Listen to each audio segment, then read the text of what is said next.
ನೀವು ಯಾರಿಗೂ ಕೆಡಕ್ ಬಯಸದೇ ಇದ್ರೂ ಕೆಲವು ವಿಚಿತ್ರವಾದ ಶತ್ರುಗಳು ಹುಟ್ಕೊಂಡ್ಬಿಡ್ತಾರೆ.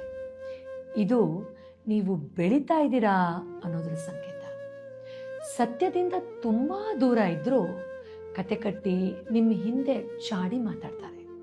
ಇದು ನೀವು ವಿಶೇಷ ಅನ್ನೋದರ ಸಂಕೇತ.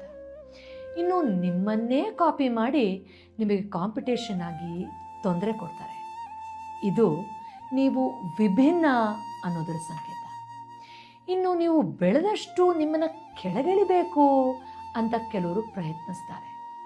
ಇದು ಅವರೆಲ್ಲರೂ ನಿಮ್ಗಿಂತ ಕೆಳಗೆ ಇದ್ದಾರೆ ಅನ್ನೋದರ ಸಂಕೇತ.